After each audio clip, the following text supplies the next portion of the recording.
citizens of Russia, dear veterans,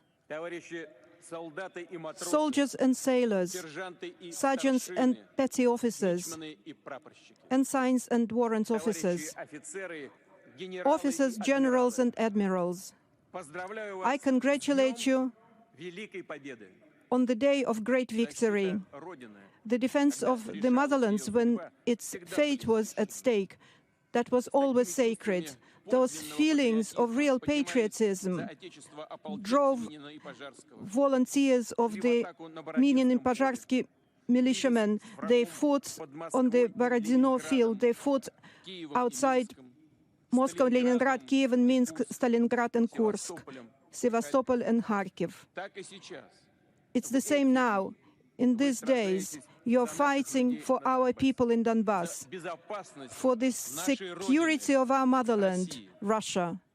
The 9th of May 1945 entered world history forever as a triumph of our unified Soviet Union, its unity and spiritual might, unprecedented feats of heroism at the front and at the home front. The day of victory is close to each of our hearts. There is no family in Russia which wasn't scorched by the Great Patriotic War. Its memory doesn't fade. Today, in the ranks of the immortal regiment, grandchildren and great-grandchildren of those warriors march. They carry the photographs of their forefathers who will stay forever young, and the veterans who are no longer with us. We are proud of the generation of victors and that we are their inheritors. And our duty is to preserve the memory of those who defeated Nazism, who gave us the behest to be alert and to make sure that the horror of a global war will never be repeated. And that's why, despite all the differences in international relations, Russia has always been for the creation of the security of equal and reliable, the security that's needed by the whole world community. In December last year, we proposed to make a treaty of non-security guarantees. Russia called for a search for uncompromised solutions, but that was in vain. NATO countries didn't want to hear us, and this means that in reality they had quite different plans. And we saw that. They were openly preparing another punitive operation in Donbass to an aggression against our historical lands, including Crimea. There were calls in Kiev about the possible acquisition of nuclear weapons. The NATO alliance began to move into their troops into our neighboring territories, and they were creating an unacceptable threat to us right at our borders.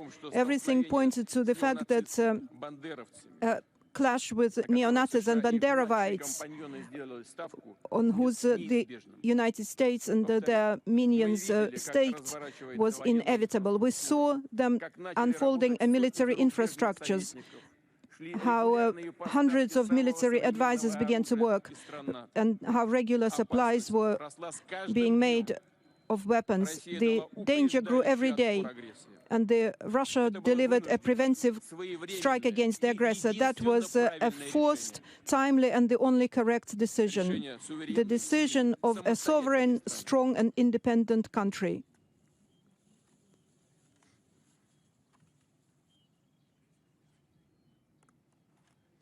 The United States of America, especially after the collapse of the Soviet Union, began to talk about its exclusivity, and they accumulated with that not just the whole world, but their satellites as well, who now have to pretend that they don't notice anything and swallow everything patiently. But we're a different country.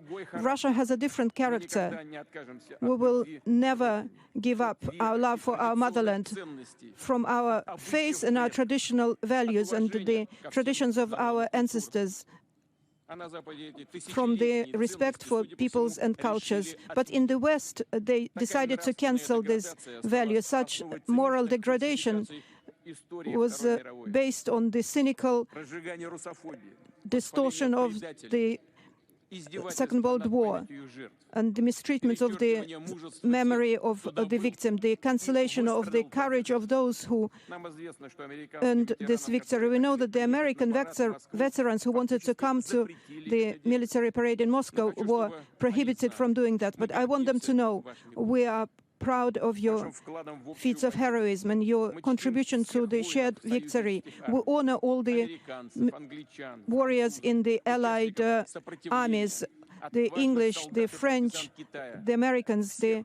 partisans of China, all those who defeated Nazism and militarism. Esteemed comrades, today the militiamen of the Donbass, together with Russian servicemen, are fighting on their land, where the militiamen of Sviatoslav and Monomach, Rumyantsev and Potemkin, Suvorov and Brusilov defeated the enemies, where the heroes of the Great Patriotic War stood.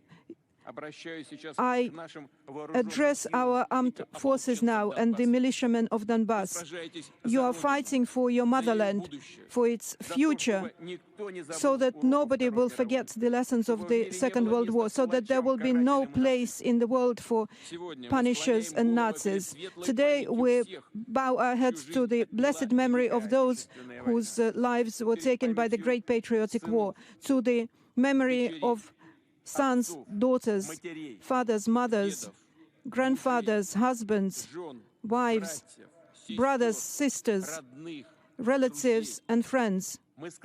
We bow our heads to the memory of the martyrs of Odessa who were burnt alive in the trade union building in May 2014, to the memory of women and old people and children in Donbass who died under the shelling of Nazis. We bow our heads to our comrades in arms who fell in the righteous battle for Russia.